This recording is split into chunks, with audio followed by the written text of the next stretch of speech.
Hi everyone!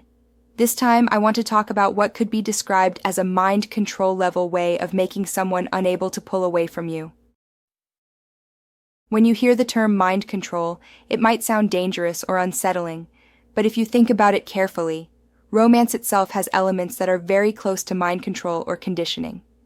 When you fall for someone, you might find yourself unable to concentrate on work or studying. Just hearing their voice can make your chest feel tight.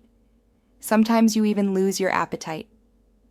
Even when you know logically that it's not good for you, you still can't stop your feelings or behavior. This kind of thing happens all the time. In other words, what people call mind control techniques are actually part of the core mechanism of attraction in romantic relationships. People who are naturally attractive often do these things unconsciously. In this video, I'm going to put those mechanisms into words and break them down into concrete steps. The overall structure consists of 3 steps. Step 1, create desire. This is the stage where you make the other person want you. Step 2, amplify that desire. You bring them into a state where they want you intensely. Step 3, create dependence as a result. They come to feel that you are necessary, they like you, and they can't easily walk away.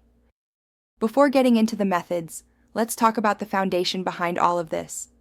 This type of mind control is essentially about hacking the brain, so it's important to understand how the brain works. The human brain is extremely simple. At its core, it seeks rewards and avoids punishment or discomfort. That's the fundamental principle behind all behavior. Put another way, the brain is programmed to seek pleasure and avoid pain. The closer something is to instinct, the more strongly this program operates. For example, eating sweets. Sweet foods are an energy source for the brain, so they're registered as pleasurable. They taste good, and they create a sense of happiness. However, if you're on a diet, your rational mind knows that sweets are bad. They make you gain weight, lead to failure, and carry risks. Even so, many people still can't stop themselves from eating sweets. That's because the instinctive program to seek pleasure and avoid discomfort overrides rational thinking. This is exactly the same mechanism at work when someone knows they should end a relationship, yet can't bring themselves to do it. Being in the relationship has become pleasure, and ending it has become pain. That's why they can't stop. That's the premise. Now let's move on to the concrete methods of mind control. The foundation is conditioning. To get someone to act in a desired way, using rewards and punishment is effective. Controlling behavior through rewards and punishment is called conditioning. It's easiest to understand if you think about training a dog. When the dog sits, you give it food or praise. When it doesn't, you make a loud noise or scold it. By repeating this, the brain learns to act in order to receive rewards and to avoid punishment. However, conditioning carries a risk. If the punishment is too strong, the conditioning itself collapses. For example, if you scold a dog too harshly, it won't just fail to sit. It may stop approaching its owner altogether, or become fearful and unable to act. The same applies in romantic relationships. If you show coldness or anger, thinking it's punishment, the conditioning may attach not to the behavior, but to you as a person. In other words, the person learns, being around this person is dangerous. As a result, they end up disliking you. That's why the most effective and safest approach is said to be reward and ignoring, not reward and punishment. When the desired behavior occurs, give a reward. When it doesn't, don't scold. Simply ignore it. This is the basic principle of conditioning. Now we move into step 1, creating desire.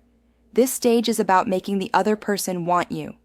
Here, we use a method called continuous reinforcement. Whenever the desired behavior occurs, you always give a reward. The reward used here is fulfilling the need for approval. The need for approval is incredibly powerful, yet easy to satisfy. People are strongly drawn to those who acknowledge and validate them. Complimenting, recognizing, expressing gratitude. Phrases like, "That's impressive," "Thanks to you," or "I really appreciate it," Strongly satisfy this need. Even just listening and empathizing is enough. Having someone listen to you is, neurologically speaking, a powerful reward. By repeating this, the act of talking to you itself becomes pleasurable for the other person. Then, in step 2, we use intermittent reinforcement. This means intentionally randomizing when rewards are given and when they aren't. Up until now, you always responded warmly. Then suddenly, you become slightly distant. This creates uncertainty in the other person's mind. Why? Did I do something wrong? To resolve that discomfort, they start trying harder to regain your attention. Their behavior escalates. When you then give the reward again, they feel intense relief. This cycle of anxiety and reassurance amplifies desire even further. Repeating this eventually leads to step 3. The person becomes strongly attached to you and finds it difficult to leave. This same mechanism is actually used in religious systems. At first, praise and rewards are given consistently. Later, strictness and withdrawal are introduced. As a result, dependence deepens. In short, mind control works by exploiting the brain's instinct to seek reward and avoid discomfort. How you use this knowledge is up to you. If this video helped you, I hope you'll check out the next one as well. I'll see you in the next video.